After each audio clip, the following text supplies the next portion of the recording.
বাড়ি এসেছি অনেকদিন হয়ে গেল। এখন পর্যন্ত আমার মামাতো বোনকে দেখতে যাওয়া হলো না। কারণ আমি একা বাড়িতে ছিলাম। একা যেতে ভালো লাগতেছিল না। তাই ঈদে আমার বোনরা বাড়িতে আসছে। তাই ঈদের ২য় দিন চলে গেলাম মামাবাড়িতে। চলেন যাওয়ার পথে কি হয়েছে, কিভাবে গেলাম সবকিছু আপনাদের সাথে শেয়ার করব। হ্যালো এভরিওয়ান, আসসালামু আলাইকুম। আশা করি সবাই ভালো আছেন। যাইতে আপনাদের সাথে একটা মজার ঘটনা শেয়ার করি। ১ম এই আমরা রাস্তায় দাঁড়িয়েছিলাম একটা রিক্সার জন্য। তো রিক্সা আসছে, রিক্সাওয়ালাকে আমরা বলতেছিলাম আমাদের কাছে ভাড়া নেই। সে বলতেছিল, "আপনাদের কাছে যদি ভাড়া না থাকে তাহলে আপনাদেরকে এমনি নিয়ে যাবো।"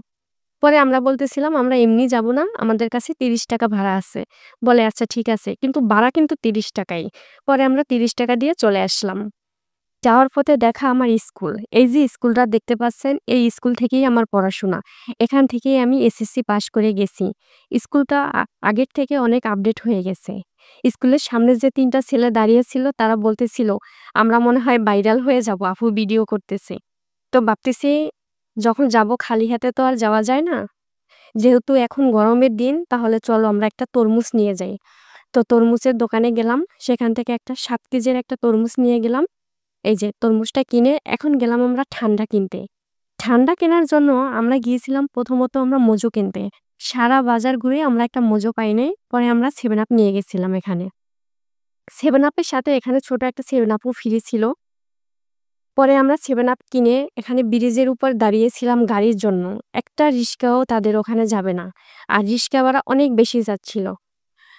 মানে ৳৩০ রিক্সা ভাড়া ওইদিন আমাদের কাছে ৳৬০ চাচ্ছিল। পরে আমরা আর রিক্সায় যাইনি। কারণ ভাড়াটা বেশি যাচ্ছিল। আমাদের কাছে মনে হচ্ছিল ভাড়াটা অনেক বেশি হয়ে যায়। হেঁটে গেলে আমাদের ১০ মিনিট লাগবে। যেহেতু রৌদ্র ছিল তাই আমরা আর হেঁটে যাচ্ছি না। আমরা রিক্সাতে করেই যাব ২ বোনে। এখানে আমি আর আমার ছোট বোন যাচ্ছিলাম। তো যেতে মনে পড়ল এই ব্রিজের উপর থেকে আমরা কত না গেছি। মানে যখন আমার নানা তো এখন বয়স্ক হয়ে গেছে। যখন নানা ইয়ং ছিল, নানার সাথে করে আমরা সবসময় বাজারে আসতাম। নানা নিয়ে আসতো, নানু নিয়ে আসতো। মানে সেই শৈশবের সব স্মৃতি মনে পড়ে গেল। তখন এই যে অটোয়ালা, সে নাকি তাদের নাকি আমরা নাতি হই। সে বলতেছে, "তোমরা তো আমাদের নাতি হও। চলো তোমাদেরকে আমরা আগাই দিয়ে আসি।" মানে আমি আগাই দিয়ে আসি। সে বলতেছে। আমি বলছি, "আচ্ছা ঠিক আছে চলেন।" পরে ভাড়া জিজ্ঞেস করলাম, "ভাড়া কত?" বলে, "যেটা ভাড়া তোমরা সেটাই দিও।" পরে আমি বললাম, "ঠিক আছে নানা চলেন।" যেহেতু আমি তাদেরকে চিনি না। সে নাকি চিনে। বাট আমার বোনেও নাকি বলে, "আপু আমি চিনি।" আমি বলি, "কিভাবে চিনো বলো তো?" বলে, "আমি মুখ চেনা চিনি।" পরে ২ জন অটোতে করে রিল্যাক্সে করে চলে যাচ্ছি। তো যাচ্ছি আমরা দুজনে সেই লেভেলের ২ বোন অনেকদিন পরে একসাথে হয়েছি। অনেক গল্পগুজব করতে যাচ্ছি যে এই রোডে আমরা ছোটবেলায় কি করতাম, কিভাবে হাঁটতাম, কিভাবে খেলাধুলা করতাম। মানে সব ছোটবেলার গল্প মানে যখন বোনরা একসাথে হই, যদিও আমার অনেক ছোট, তারপরে সবগুলো মনে পড়ল। সেগুলো গল্প বলতে যাচ্ছিলাম। তো বলতে কিন্তু আমি প্রায় আমাদের মামাবাড়ির দরজাতে প্রায় চলেও আসছি। তো এই যে দেখেন আমি কিন্তু তাদের দরজায় চলেও আসছি। চলে আসার পরে তখন জিজ্ঞেস করছিলাম, "আপনাকে ভাড়া দিব কত?" সে বলতেছিল, "যা দাও।" তখন আমরা ৳৩০ দিয়ে নেমে গেছি। নেমে এই যে মামির ঘরে ডাইরেক্ট চলে গেলাম। গিয়ে দেখতেছি বাবু তার বাবার সাথে খেলা করতেছে। এই যে দেখেন। মূলত তাকে দেখার উদ্দেশ্যেই আমরা গেছি। তো দেখার পরে আমার বোন তাকে কোলে নিল, অনেক আদর যত্ন করতেছে।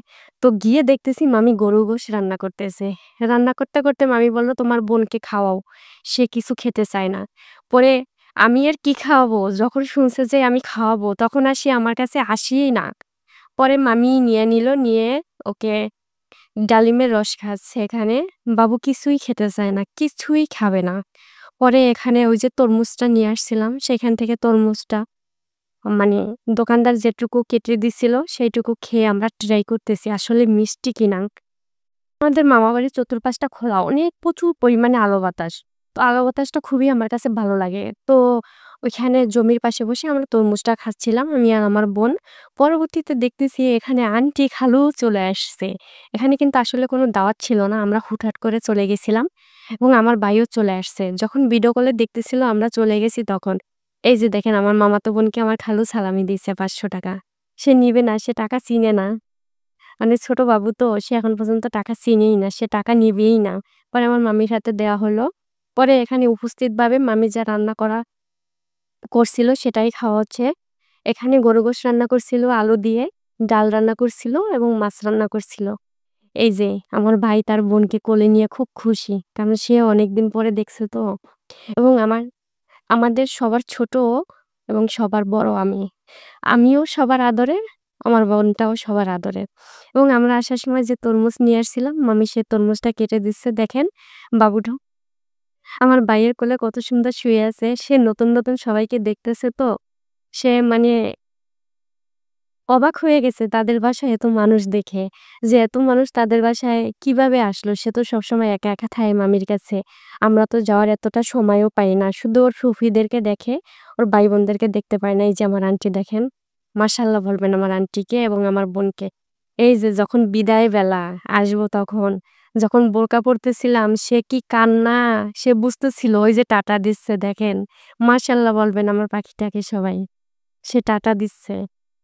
এই যে আমার বোনরে আমি বস্তা ধরাই দিছি ব্যাগ।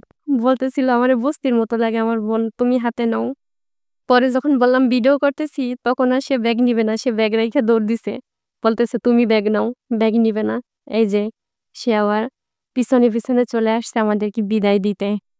মানে সে খুব মন খারাপ করছে আমরা কেন চলে আসতেছি। আমাদেরও অনেক মন খারাপ লাগতেছিল বাবুকে রেখে আসতে। কিন্তু কি করব আমাদের তো বাসায় আসতে হবে। পরদিন আবার আমাদের বাসায় অনেক মেহমানদের গেট টুগেদার ছিল। মানে আমাদের আত্মীয়স্বজন সবার আইসে কাজ করতে হবে। বাবুর মনটা খুব খারাপ ছিল। উম পরে এই যে আমার ছোট বোন, এটা হলো আমার মেজো। ঠিক এই যে দেখেন ব্যাগটা রাইখা দৌড় দিচ্ছে। পরবর্তীতে রাস্তায় আসার সময় বেলুন দেখা হইলো। বেলুনগুলা কিনতে খুব মন চাচ্ছিল। আমার ভিডিওটি ভালো লাগলে লাইক, কমেন্ট, শেয়ার করবেন।